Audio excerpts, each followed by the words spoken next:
Welcome to the start of a grown man's expenditure into anime YouTube. Why? I'm not really sure. But might as well just get it started, I guess. Better now than ever. So recently, and by recently I mean like March, I watched DanDaDan. And I was like, oh snap, this is really good. I'm gonna make a video about this. So here I was thinking about what to do, whether it would be succinct to just make a review video or just, make a video essay type of format like this, but I decided to just try to lay out my thoughts and shout it into the ether. Since season 2 is coming around, I just thought it would make sense to do it. And with that, let's just get right into it, yeah? It seems like Demon Slayer was like the first one to break into the mainstream sphere. I even saw streamers, Ninja, Tim the Tatman, or even people who I thought in real life would never watch anime, all of a sudden demonstrate interest. Why? All it took was flashy colors or just imaginary elements being shown. But I guess that's all it takes, right? Nah, that was a bad joke. Okay. There's like 1 or 2 anime per season where everyone's like focused on the Chainsawman. You got Hell's Paradise also, which came out, but I think that flew a little bit under the radar. JJK, even though those are all animated by MAPPA, for better or for worse, please God MAPPA, let the animators see their families. It seems like 1 or 2 shows per season or per year that everyone's focused on. If DanDaDan is animated by MAPPA, I hope I'm wrong on that, but if it is, then yikes. I know MAPPA's big, but please let them see their families. Am I really gonna spend the rest of this video talking about an anime that came out some odd months ago? Yeah. This is one crazy stories. Let me tell you that. Like the premise is literally getting the MC's family jewels. Like how crazy is that? Like Chainsaw Man, like given how crazy that one is, I didn't think that Shonen Jump would be like, yeah, let's just one-up it. And you know what, that makes sense. It's because the mangaka of DanDaDan, Yukinobu Tatsu, actually worked with Fujimoto, the creator of Chainsaw Man. And you can see that like all of the shows that I mentioned earlier had some influences of one another. And it turns out it's because Fujimoto's disciples made their own series and they had their own forms of popularity with like weird aspects, whether it be the gore or like some of the thematic elements or the very weird atmospheres that would be going on in each series. You can see there's a little bit of Fujimoto's influence in there. Like imagine just being like a fly on the wall. You have all these creators and just in one room talking about how they're gonna flesh out their series. I would just like to be able to spectate that, you know what I mean? Anyways, I keep getting sidetracked, so as far as the rest of this video will go, I'm just gonna cover the arcs in order, I guess. I'm not sure how much in depth I'm gonna go, but yeah, but anyways, if you are interested in hearing me ramble about anime you probably watched, let me know, leave a like, subscribe. I'm trying this new format instead of just uploading my Twitch streams, which you can also find out down below. But yeah, I hope you stick around and let's jump right in. So the first episode kind of showcases the overall absurdity of the show already through its animation alone. You have the main protagonist, Momo Ayase, kick into the screen, and you can tell through the motion of the animation alone that it's all fluid, right? Everything is intentional. It's clear that the direction of the anime overall is going to be a lot more chaotic, yet fluid at the same time. Within minutes, we get introduced to Ken Takakura. Quick disclaimer, if I'm messing up any of my Japanese, I apologize. I want to learn the language because why not? So if I mess things up, let me know. I think I'm also mixing up the names, but I'll clear that up in the future. It's whatever. I'm going to refer to Ken throughout the rest of this video as either Ken or Okarun just to maintain consistency with anime. You see this happen a lot in shonen series. It's not exclusive to Shonen Jump, but even other manga and other publishers or even light novels too, you like read it and it's like, okay, we're gonna make the protagonist, if it's a school setting, always the timid one, always the one that's reserved, always the ones that gets bullied or pushed around, right? And nope, Okarun's the guy. He's the guy that, although he is reserved, it kind of works in his favor because, yeah, if you're a high schooler, if you're in school and you have your own niche subjects that not everyone's gonna be interested in, yeah, people are gonna pick on you. Yeah, you're gonna keep to yourself. But if someone directly talks to you about it, you do your best to defend it, right? It was like a breath of fresh air to see Ken defend his interest so loudly and proudly when Momo first ran into him. And during this first encounter, you can tell right away the character dynamic is going to be something special. Get it? Because they're the two protagonists, so obviously it's set up that way too. Okay. After some time of trying to understand one another, Momo and Okarun actually form a pretty unlikely friendship. They encounter some aliens while trying to prove the other wrong, and this is where all hell breaks loose. So the first alien we encounter is Turbo Granny, and then after that we ran into some aliens with sword units. I'll just say that, sword units, right? Sword units. And, you know, as a One Piece guy myself, I recognize my goat's voice actress anywhere. Mayumi Tanaka, the legend herself, voices Turbo Granny. And you can hear that in the cat form that gets introduced later, but it's way more menacing in the Turbo Granny form, the actual old lady form. And the sword unit Serpo aliens are actually voiced by Zoro's VA, Nakai Kazuya, or Kazuya Nakai.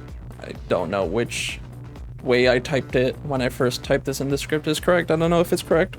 But you know, it's funny, I never actually noticed her voice in other roles. Despite all the years of me watching anime, I never really noticed it, but it's very apparent in DanDaDan, at least. But yeah, 2 voice actors from One Piece representing aliens, huh? Interesting. Go watch One Piece. You know, I'm used to hearing Zoro in a lot of anime. Some recent memory, he was in To Your Eternity as the prince, one of the princes. Of course, Hichikata in Gintama, another go-to character. Go watch Gintama. Anyways, after a very, very weird way to first unlock Momo's psychic abilities and Okarun's transformation, the two formally meet each other, and boom, explosion behind Momo. Why? Because a gag has been established that name turns out to be their celebrity crushes. And as a high school girl, that's important to them. Alright, moving on. It's a good bit or a gag that persists throughout the anime. You know, the first episode or arc was a great way to introduce the world and how weird it could be without fully fleshing out why the aliens exist, why spirits exist, why can Momo do psychic stuff, why can Okarun transform into a speedster, you know? It's very interesting, it's a good setup. And this was all done in the first episode. On to the next one. As an anime only, I was hooked right away with the art style, the animation, and the music. These 3 things are very important when you're hooking an audience, and again, since I was an anime only, I was like, okay, cool, let's see if it passes the 3-episode rule, and boy, does it. Now, as one should when you first awaken your psychic abilities and your devil transformation, you go to your only available family member who also does the same thing.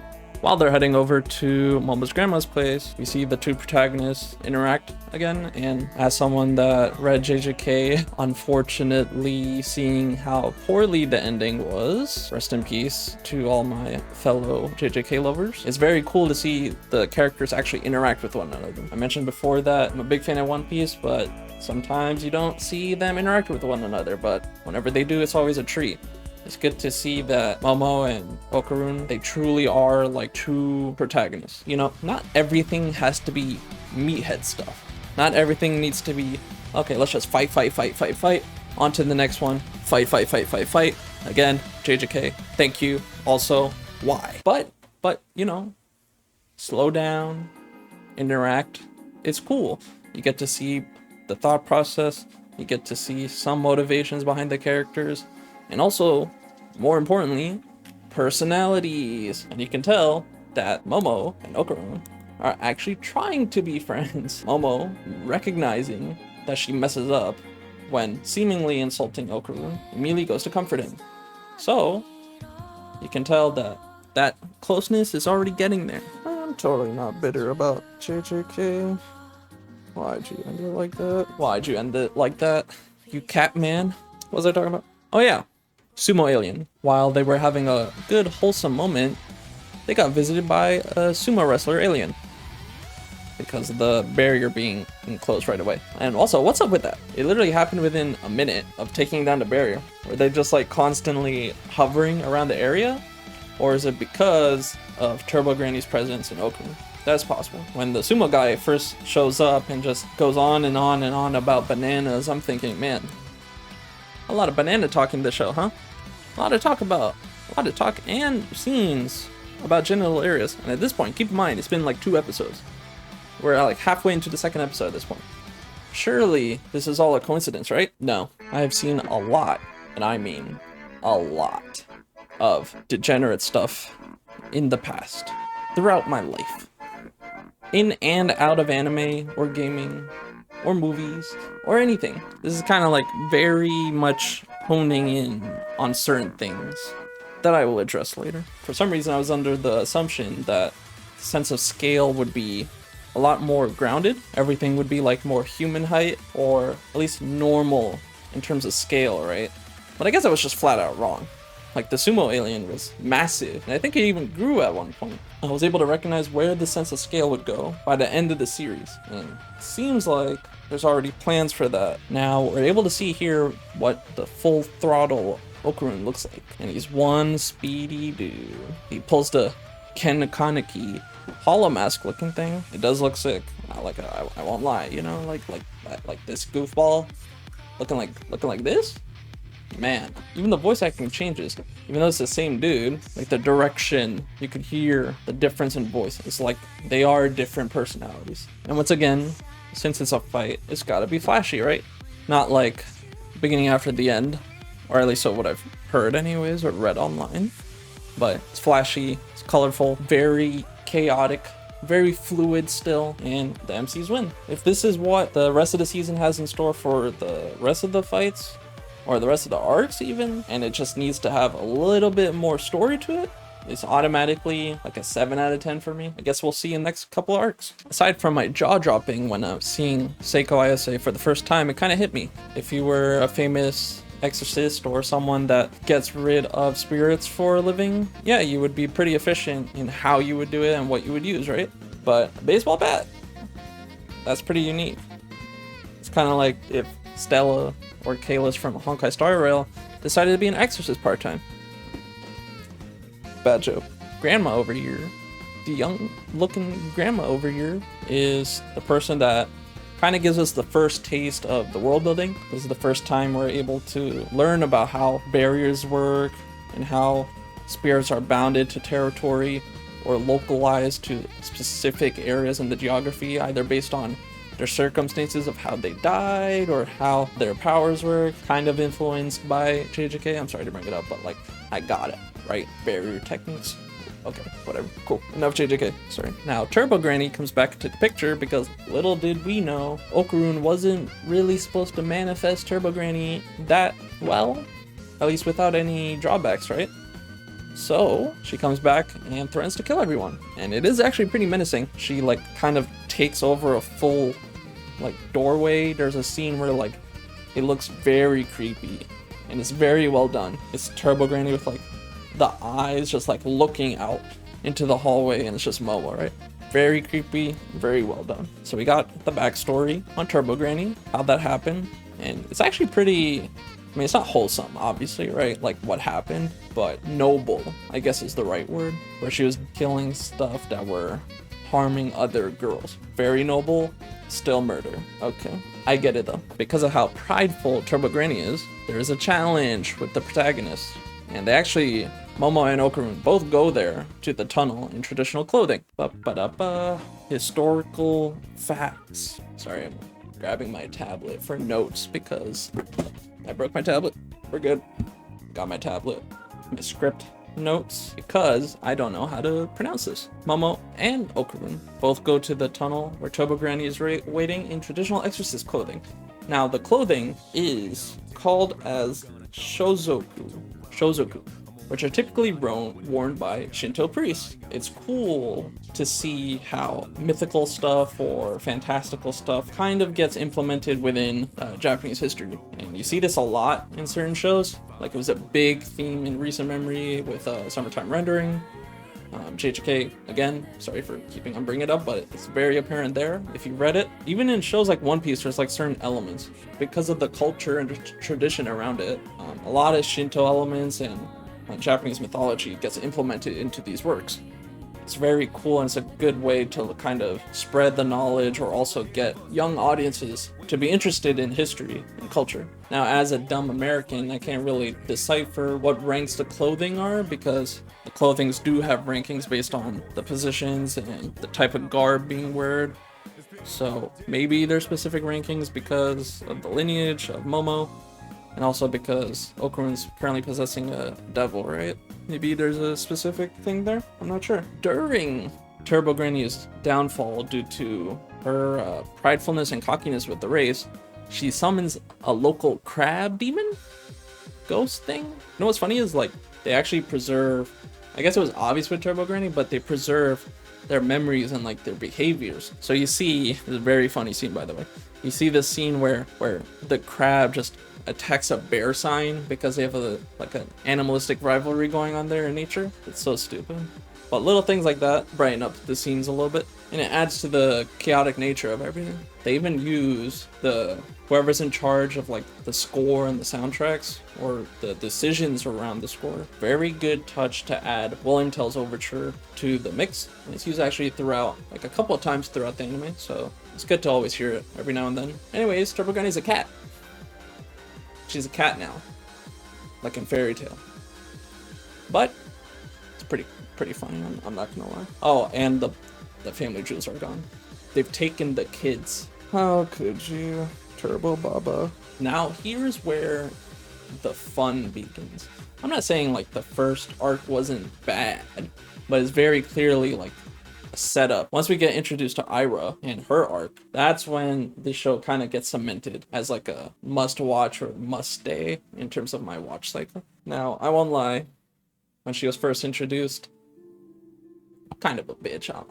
I'm not gonna lie. Very stuck up, very prideful, typical mean girls activity spreading rumors, very terrible rumors actually, kind of terrible, ruining someone's reputation like that. I can imagine that getting on people's nerves. And Momo actually uses her abilities to back up Okarun, but the thing is, we as audience members knows that regular people shouldn't be able to see that. But we soon find out that when Turbo Granny got eviscerated on the train and the balls were taken, the jewels dropped, where did it end up? In the pink girl's hands. It's like a marble, like a giant marble. It kind of explains why she is a chunin. She thinks everything's like acted like fate, because yeah, what are the odds that something golden like that just falls and rolls into your hands right when you're asking, oh, what's going on, this, that? And then right here is when you saw like a clear focus shift in terms of like the direction.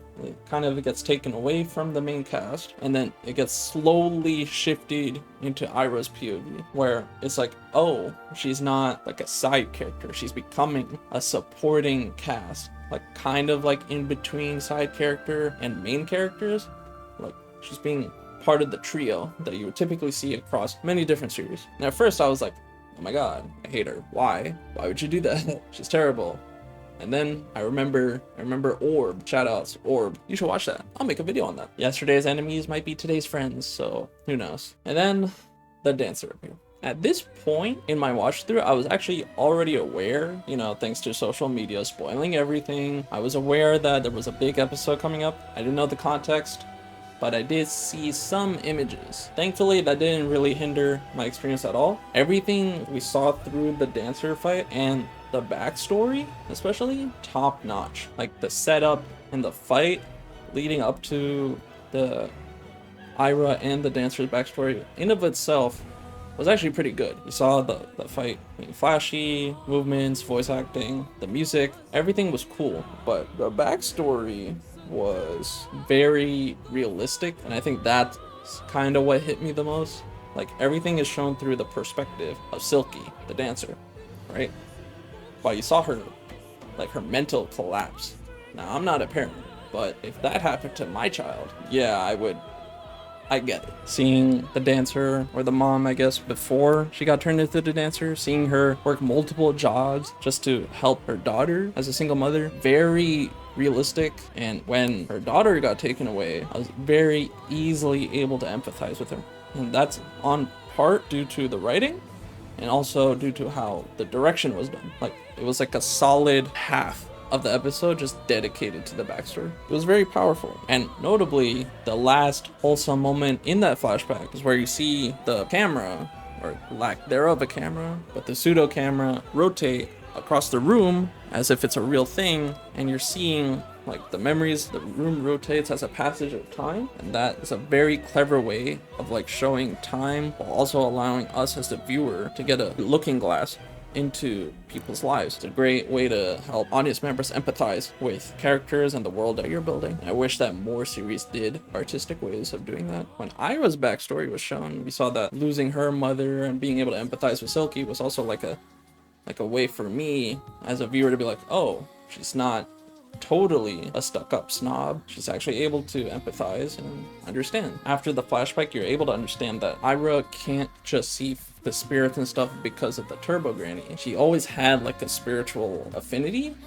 At least that's what I think, because she was able to see the deceased Silky, I guess before she got turned into a demon. She's able to see her as a young child. And then the author adds to the backstory by connecting both of those backstories because Aira lost her own mother. It was a very well done way to connect antagonists with our cast, and it creates a great motive and a great resolution that ultimately kind of is bittersweet. Just like 3 or 4 episodes span. Yeah, it wasn't like tear-jerking for me, but I could tell like the impact was there. I was still able to empathize with the cast and the villains, and it was a great sign of like the writing moving forward. If this is happening in the earlier arcs, then I have a lot to look forward to, unless you're a certain series that I've already mentioned before. And now she's a part of the clique, and that's right, now we have a trio. Usually this is kind of a weird thing because what happens is usually one character gets sidelined, or because there's like a trio, now that the author now has to find a way to split the time evenly amongst the cast members, right? But also there's a great opportunity for character interactions. Fellow rom-com enjoyers, rise up. You know what I'm about to say. Misunderstandings. That's right. We love misunderstandings. Maybe it's just because I'm getting older, but yeah, obviously when you're a teenager, you are gonna have communication issues. Yeah, some adults don't really know how to fix that. Me too, sometimes, I will admit that. But, you know, I'm working on it. It would also be nice to see a series where that just doesn't happen. Thankfully, it doesn't really go on that long. Maybe like half an episode, I think. Sure, it gets resolved in the next arc, but it doesn't really drag the vibe of the show down so much, and is also not used for comedic purposes. Like Gamers, shoutouts if you watched that. The whole school alien invasion arc, that whole string of episodes is actually insane. You got like aliens from like 3 different factions showing up. You have a Shin Godzilla reference. This thing actually shoots hyper beams using pressurized water, just like Godzilla did. I didn't even watch Godzilla, but because of that one sequence, I looked up the scene. And it's like a 1-to-1. Very clear reference. I didn't think aliens would be like dinosaurs or like species being that wildly off the charts. What's next? We're gonna see a dragon alien? Or, you know, a rapture from NIKKE? Like what kind of aliens are we gonna see? And also, because of the Aira Silky thing, turns out they're like Okuru now. And they have their own transformation. And it was funny. She's literally posed like a JoJo's character when she's first transformed. And she even acts like one. She still like retains how she is like a Chunin and is also down astronomically for Okurun, but it's like a, you know, that personality side of her. It's like Okurun's a leader to her. Very, I guess, endearing now. Whereas before, I actually hated her. And now, I'm like, yeah, this is fun. This is great. More of this, please. And because they have different personalities when they're transformed, it's like they have a whole new dynamic. And even Momo recognizes that when she comes back. And that leads to the misunderstanding getting resolved. Attention. Attention. There is a hierarchy within aliens and demons. Now, when I first heard this, my immediate thought was, okay, now things are getting interesting. But there's still a potential for things to backfire due to certain series in the past, not, you know, expanding on the stuff that they set up, but I'm gonna temper my expectations. Again, don't hate me. Sound off in the comments if I'm wrong or whatever, who knows. But I hope that this gets explored. It seems like, you know, we got introduced to factions. The Serpo Zoro aliens, for example, they apparently contract aliens. One of them was Godzilla, and one of them was the Hitmonchan. And then the Mushroom, I like to refer to as Hitmonchan because he was just boxing. Like straight up, literally like a Pokemon. Then he evolved, turned into Hitmonchan, and then Machoke. And it's like, dude, what are we doing here? Okay, we saw that there are factions, but now we learned that they actually have their own civilizations entirely. Yeah, they're factions. Yeah, Serpos can contract them, but then you start thinking, okay, how are they contracting? Are they getting paid? Do they have bills to take care of? Yes, they apparently do. And we actually get that in a backstory later on. The authors taking their time to flesh out the world as much as possible. Kind of makes me wonder if there's a possibility that our MCs or another cast member that gets added, we're gonna explore those civilizations. That would be neat. Don't spoil me, please, if they do, but it would be nice. Anyways, after the evolution, weird situation happens, and then power up, and you know, they resolve the issue. Good scene, good animation. The Godzilla, very impressive. I'm looking forward to the Dragon of Hell alien. Now, before I move on to the last arc in the season, because I've been recording this for an hour and I'm getting tired, I'm just gonna wrap up my thoughts on the last arc. Now, a couple things. The nurse, nice. Shoutouts to Persona 5 Tai Takemi and also the nurse from Bungo Stray Dogs. Shoutouts to the nurses. We actually have Aira actually open up and confess on her own to her classmates that she spread those rumors. This is something that should be common in series where there's misunderstandings or rumors. I forgot this one show I watched where it was a rom-com, but it was a very bad allegation setup, and I'll show the anime like here. If you know it, you'll know what I mean. A very bad allegation that's actually life-threatening, and then it just gets swept under the rug. Usually when I see things like this, I'm like, oh, it's just gonna get dismissed. But no, the author actually goes out of their way to admit that she spread it. So yes, it lowers her credibility, but it actually improves the bond, and it makes her develop, character development. This is good. I'm looking forward to it. The future through Jiji, who is coming up in the next season, but actually gets introduced in this last arc. This portion, or this last arc, is kind of set up, not kind of, it's literally set up for the next season, which will come out soon. So good timing on this video, I guess.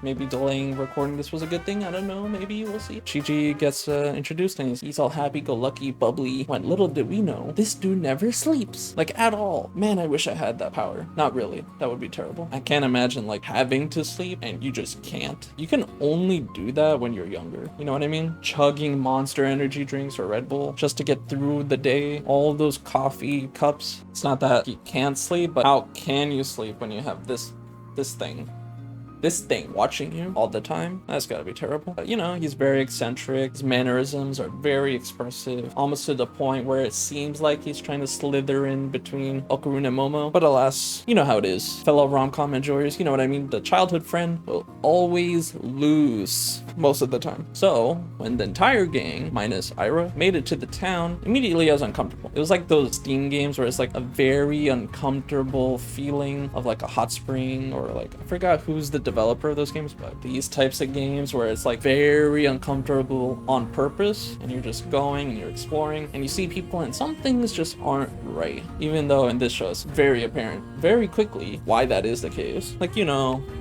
faces are weird, everyone seems like a hive mind, there's fog everywhere, stuff like that, where it makes you wonder, what's really going on in this town? And then the anime kinda ends there, kinda. Now, before I talk about my complaints with the show, which I've been kinda circumnavigating around this whole time, if you've been a keen watcher, before I talk about that, I just wanna say, man, this show's really good. You know, I've been praising the show a lot, and it warms my cold heart, my cold, depressed heart, to see Momo and Okarun actually grow as people and interact with one another, and forming a genuine connection.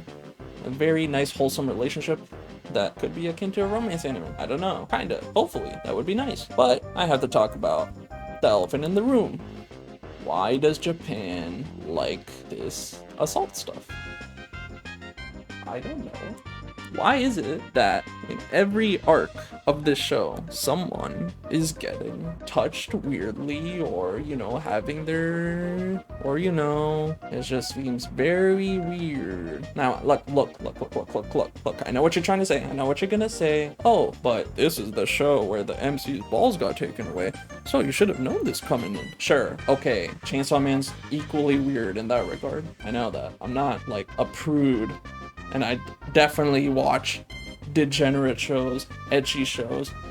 You know, one of my favorite shows in recent memory No, I can't say that. I can't say that. But I watch a lot of edgy stuff. I like fan service. I'm a weirdo. Okay, I get that. But, you know, when it's very blatant, kind of like Sword Art, if you know what I mean. It's very apparent when, okay, this is just being used to rage bait, or kind of like, it's a very blatant attempt at fan service. And there's better ways to go about that. Like when they showed the Grandma Seiko showing her assets. I was like, okay, I'm in. But having characters, especially the main cast, constantly get put in situations where they're clearly uncomfortable, and just like the aliens, I know they're like, it's a common trope that, you know, haha, penis probe, got him. They even probe the Hitmonchan in the same way. Very weird scene, by the way, but it was funny, cool. But Aira got assaulted, Momo got assaulted twice, and Okarun had to, sure, it was kind of funny how Okarun had to run around the school naked, but it was played as a gag, right? There has to be a better way. And I think what was the straw that broke the camel's back, for me at least, was the very last episode. You know the exact moment I'm talking about, when she's chilling in the onsen, the hot spring. And guess what? Because every arc needs to have an assault scene, for some reason, 3 old men literally say, this spring is for assaulting people. You should know this, blah, blah, blah. And it's like, dude, come on. I really hope that's not like actually an every arc type of situation, because yeah, that would detract from the overall ranking. Now, depending how good the rest of the series is, I am willing to overlook it, but you know, it will always be there. It will always be a blip in the scoring. And again, I'm not a prude. I want to let it be known that I'm a degen. You know, this show has Nami and Robin, for goodness sakes. I'm no stranger to perverted stuff, but tasteful. I'm a man of standards, you see. No, I'm not. But yeah, that's about it. Season 2 is like right around the corner. Recently, they had a trailer with the opening on it. I've yet to check it out because I don't want to get spoiled, but I'm very much looking forward to the second season. If you somehow made it to the end of this video, thank you, really, I appreciate it. This is my first time kind of just recording a video like this, as you can tell by the scuffed lighting and the angle and all that, because I'm not really sure what direction I'm gonna go. But if you stuck around, thank you so much. I really do appreciate it. Please let me know what you think down below. If you want to subscribe for future videos, great. That lets me know that what I'm doing is good and that I can improve. Please let me know what I can do to improve the videos, the music, whatever it is. Please let me know. I do want to do this more because it gets my creative juices flowing. Next video will probably be about Orb on the movements of the earth. Very underrated anime that I think everyone should watch. This is DanDaDan, and yeah, that's it. Watch One Piece.